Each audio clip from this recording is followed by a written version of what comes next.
AC থেকে নেমে এখন জেনারেলে যাত্রা করব। এই হচ্ছে জেনারেলের অবস্থা। সিট অবশ্য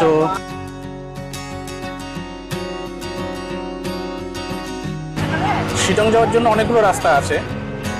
রোহিণী হয়ে যাওয়া যায়, দিলারাম হয়ে যাওয়া যায়, আবার কার্শিয়াং হয়ে যাওয়া যায়।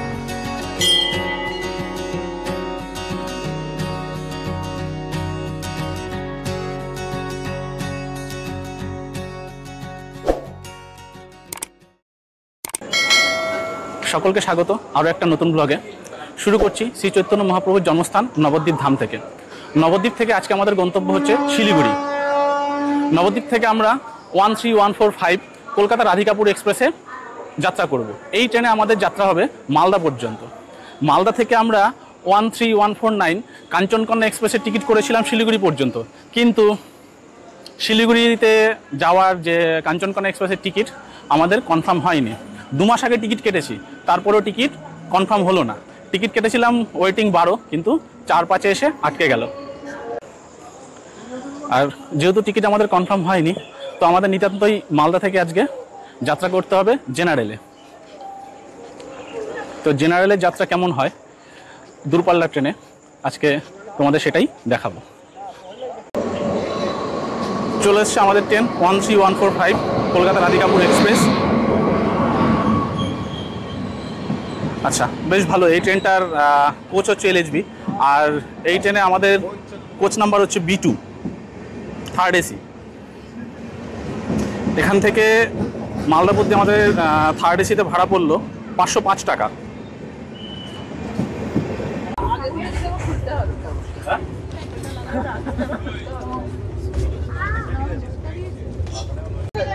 তো নবদ্বীপ থেকে আমাদের ট্রেন নির্ধারিত সময় ছেড়ে দিয়েছে। 9টা 53-তে ছাড়ার কথা ছিল, 9টা 53-তে ছেড়েছে। আর থার্ড এসিতে আমাদের এই ট্রেনে চাদর, কম্বল এবং বালি সব কিছুই প্রোভাইড করেছে। এখন বাজে রাত্রি 11টা 36, আর আমরা পৌঁছে গেছি আজিমগঞ্জ জংশন। আমাদের ট্রেন তার নির্ধারিত সময় থেকে 5 মিনিট দেরিতে চলছে।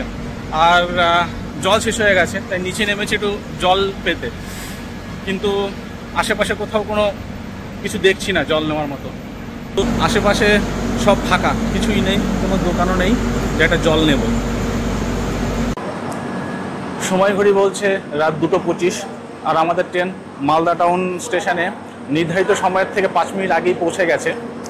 কিন্তু এখন আমাদের যেটা করার সেটা হচ্ছে গিয়ে এখন আমাদের একটা জেনারেল টিকিট কাটতে হবে, কারণ আমাদের ট্রেনে যে কাঞ্চনকন্যা এক্সপ্রেস সেই ট্রেনের টিকিট যেহেতু কনফার্ম হয়নি, তাই আমাদেরকে এখন জেনারেল টিকিট কেটে আমাদের কাঞ্চনকন্যাতে উঠতে হবে। 13149 কাঞ্চনকন্যা এক্সপ্রেস ঢুকে গেছে 4 নম্বর প্ল্যাটফর্মে।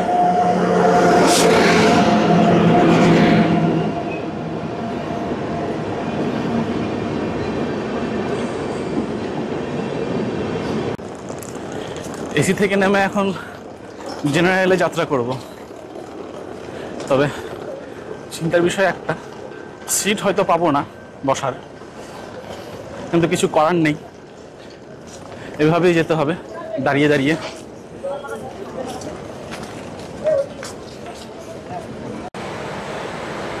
এই হচ্ছে জেনারেলের অবস্থা। সিট অবশ্য পাওয়া খুব মুশকিল। আর আমাদের ট্রেনটা সর্বোচ্চ গতি নিয়ে এই চা বাগানের ভিতর দিয়ে শিলিগুড়ির দিকে এগিয়ে চলেছে। পাহাড়ের চা বাগান তো দেখতে সুন্দর লাগেই, সমতলের চা বাগানও কিন্তু দেখতে কম সুন্দর লাগে না।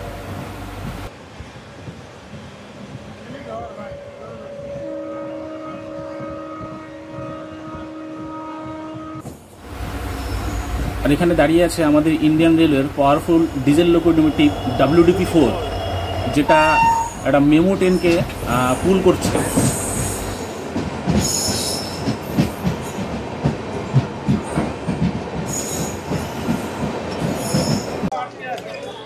Good morning. আজ হচ্ছে 24শে মে 2025। এখন বাজে সকাল 8:30, আর আমরা পৌঁছে গেছি শিলিগুড়ি জংশনে। আমাদের ট্রেন 13149 কাঞ্চনকন্যা এক্সপ্রেস তার নির্ধারিত সময় থেকে 25 মিনিট দেরিতে শিলিগুড়ি জংশনে ঢুকেছে। শিলিগুড়ি জংশনের এখান থেকেই টয় ট্রেনটা ছাড়ে।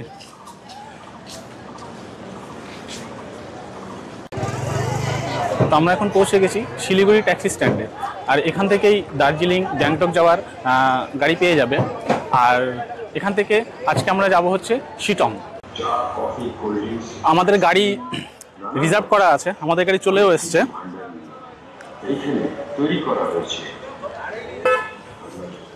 এ হচ্ছে আমাদের গাড়ি। আর আজকের ট্যুরটা কিন্তু আমি একা করছি না, আমরা গ্রুপ ট্যুর করছি, গ্রুপে 5 জন আছে। তো আমরা বেরিয়ে পড়েছি শিলিগুড়ি থেকে। আর শিলিগুড়িতে যথেষ্ট গরম রয়েছে, আর আমরা যত উপর দিকে উঠবো তত ঠান্ডাটা আস্তে আস্তে বাড়বে।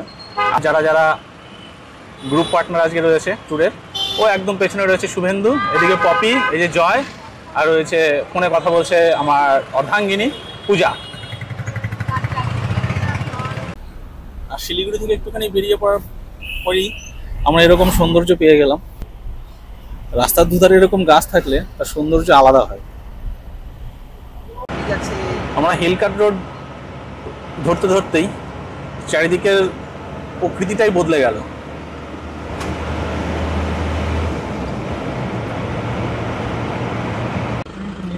এই যে সোজা রাস্তাটা চলে গেছে, এটা চলে যাবে দার্জিলিং, আর আমরা এই ডান দিকে চলে যাব শিটং এর দিকে।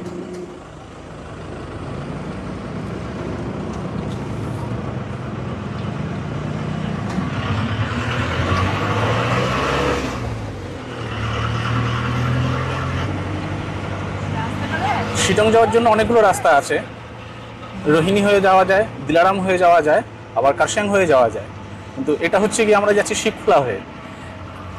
এই রাস্তার সিউনিক বিউটিটা একটু অন্যরকম। সব গাড়ি কিন্তু এই রাস্তা দিয়ে যায় না, বেশিরভাগ গাড়ি শিটং যাওয়ার জন্য হয় কার্শিয়াং হয়ে, ডাউহিল হয়ে ওই দিক দিয়ে চলে যায়। যদি এই রাস্তা দিয়ে যেতে হয়, আগে থেকে কিন্তু গাড়িওয়ালা বা ড্রাইভারের সাথে কথা বলে নিতে হবে যে আমরা শিবখোলা হয়ে যাব। কারণ এই রাস্তাটা একটুখানি চড়াই বলে সব গাড়ি এদিক দিয়ে যেতে চায় না। আমরা যে গাড়িতে যাচ্ছি সেই গাড়ির নাম্বারটা আমি নিচে দিয়ে দিলাম, আর ডিসক্রিপশন বক্সে নাম্বারটা দেওয়া থাকবে, তোমরা যোগাযোগ করে নিতে পারো গাড়িওয়ালার সাথে। আমরা এখন পৌঁছে গেছি শিবখোলা মন্দির। আর শিবখোলা মন্দিরের এখানেই সামনে দিয়েই বয়ে গেছে মহানন্দা নদী। এখানে হচ্ছে এইটা হচ্ছে মহানন্দা নদী, এদিক থেকে আসছে, আর ওই দিক থেকে আসছে হচ্ছে শিবখোলা নদী। দুটো একসঙ্গে এই জায়গায় মিশেছে, দুটো জল কিন্তু আলাদা। আর এটা হলো শিবখোলা মন্দিরের এন্ট্রান্স।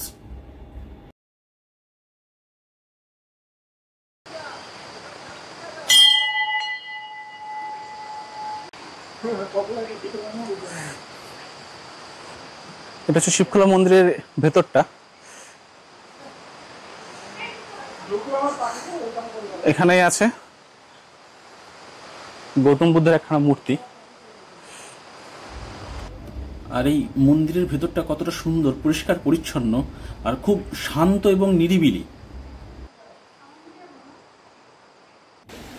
আর তোমরা চাইলেই কিন্তু এই মন্দিরের পাশেই যে নদীটা রয়েছে তার নিচে নামতে পারো, বা নেমে এখানে একটুখানি ঘুরতে পারো। শিলিগুড়ি থেকে যেহেতু আমরা ব্রেকফাস্ট করিনি, তা আমরা এখান থেকে ব্রেকফাস্টটা করে নিয়েছি মোমো আর ম্যাগি দিয়ে। মোমো এবং ম্যাগি দুটোই পড়েছে 60 টাকা প্লেট। শিবখোলাতে মন্দিরটা দেখে এবং ওখানেই ব্রেকফাস্ট করে আমরা আবার এগিয়ে চলেছি সামনের দিকে। আর তোমাদেরকে আগেই বলেছি যে এই রাস্তার সৌন্দর্য অনেক বেশি, সেটা এবার তোমরা নিজেরাই নিজের চোখে দেখো যে কতটা সুন্দর এই রাস্তাটা। যে কারণে আমরা এই রাস্তাটা দিয়ে এসেছি, তোমরাও যদি এই রাস্তায় আসতে চাও তবে এই সৌন্দর্য উপভোগ করতে পারবে, কিন্তু তার জন্য গাড়িওয়ালার সাথে আগে থেকে কথা বলে নিতে হবে এই রাস্তায় যাওয়ার জন্য।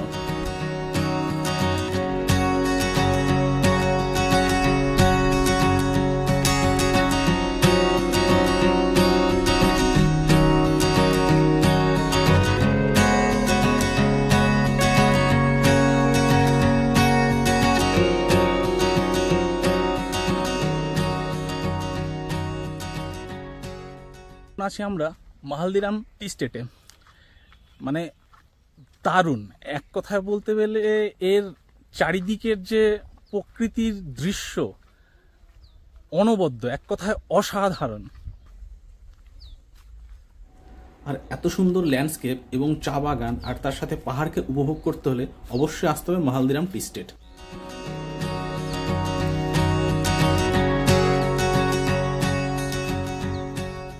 আমার পেছনের যে পুরো চা বাগানটা দেখতে পাচ্ছ, ওটা পুরোটাই হচ্ছে মাহালদিরাম টি স্টেটের। আর তোমরা যদি শিবখোলা দিয়ে আসো তবে এই মাহালদিরাম টি স্টেটটাকে দেখতে পাবে।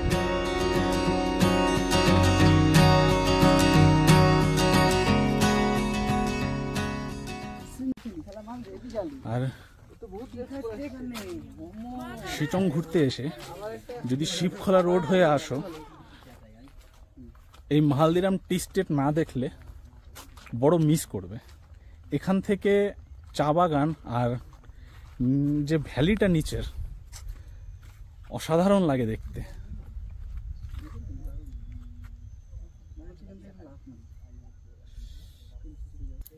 এখন বাজে বেলা 1টা, আর আমরা পৌঁছে গেছি আমাদের হোমস্টে কান্ট্রি এসকেপ। আর এই থেকে এসে আর এখানে বোর্ড লাগানো রয়েছে কান্ট্রি এসকেপে, তবে এখানে মেন রোড থেকে আমাদের এই 100 মিটার রাস্তা নিচে নেমে যেতে হবে।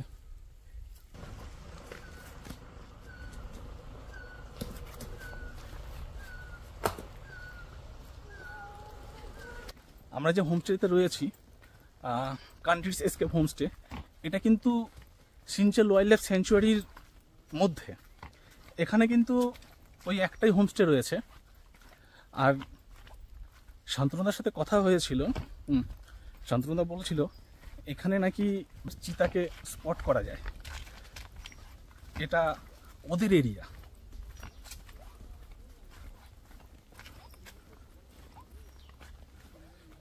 আর চারিদিকের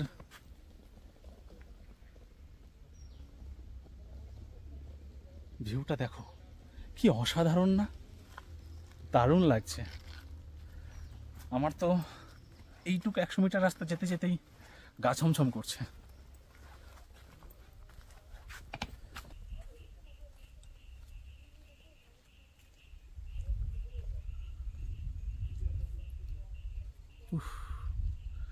দারুণ দারুণ। আমরা পৌঁছে গেছি আমাদের হোমস্টে কান্ট্রিজ এসকেপে। তো তোমাদের একবার আমি কান্ট্রিজ এসকেপের রুম ট্যুরটা করিয়ে দিই। তার আগে তার চারিপাশের ভিউটা একবার দেখে নাও।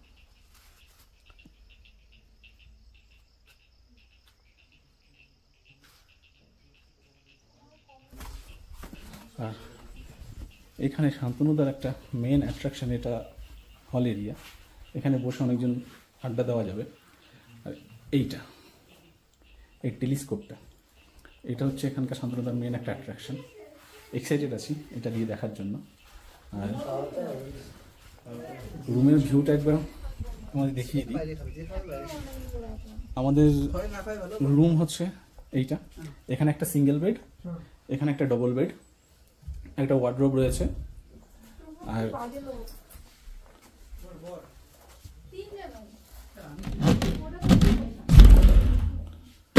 টয়লেট, গিজার আছে, কোমোড আছে, বেসিন আছে, বালতিও আছে। মোটামুটি যা যা থাকা দরকার প্রয়োজনীয় সমস্ত জিনিসই রয়েছে। আর রুম থেকে যে বাইরের ভিউটা তোমাদের আমি দেখাবো এখন, জাস্ট দেখো।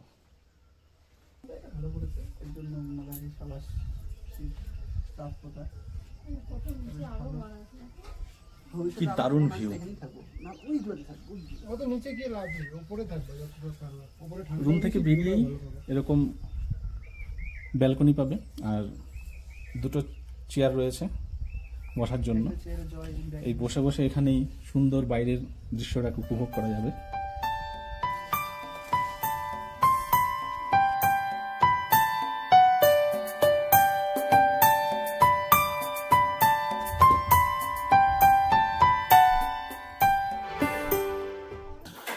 তো এখন সময় হয়ে গেছে দুপুর গড়িয়ে প্রায় বিকেল 3টে হয়ে গেছে, আর আমরা এসেছি লাঞ্চ করতে। লাঞ্চে আছে ভাত, আলু ভাজা, ফুলকপি আর বাঁধাকপি ভাজা, আর ডিম, আর স্যালাড আছে। খাই, দেখি রান্না কেমন। আর আচার নিবি? না, আমি আচার খাবো না। খাওয়া তো হবেই। সবচেয়ে বেস্ট হচ্ছে এই ডাইনিং টেবিলে বসে এদিকের দৃশ্যটা।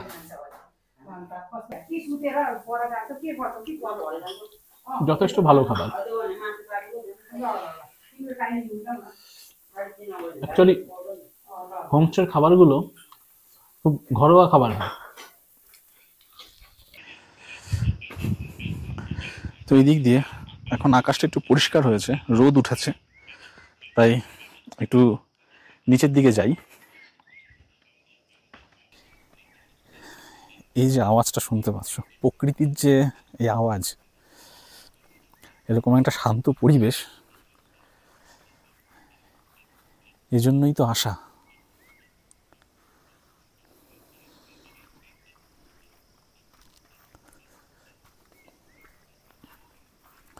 তবে নিচে একা যেতে একটু ভয়ও লাগে, কারণ এখানে যারা আছে মাঝে মাঝে এরা এখানে ওই যে সামনে যে নিচে যে দেখা যাচ্ছে জঙ্গলটা, ওইখানে চিতা এসব দেখা যায়।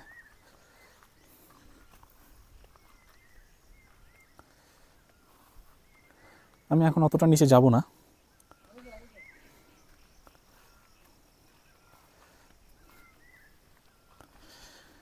যে পাখির যে আওয়াজটা শোনা যাচ্ছে, চারিদিকে একটা নিস্তব্ধতা আর নির্জনতা। আমরা কান্ট্রি এস্কেপে তোমাদেরকে দেখাচ্ছি যে মেন রোড থেকে যে আসার যে রাস্তাটা, এই যে পিছনে দেখতে পাচ্ছ যে সিঁড়িটা রয়েছে, ওটা দিয়ে আসতে হবে। আর তার দুধারের পরিবেশটা একবার দেখো।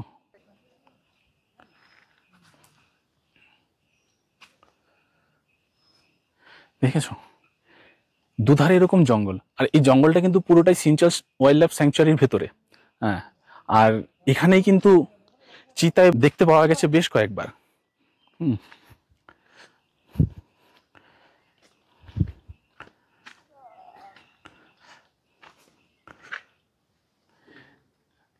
আর হোমস্টেতে যাওয়ার যে রাস্তাটা পুরোটাই এরকম দুধারে জঙ্গলের মধ্যে দিয়ে।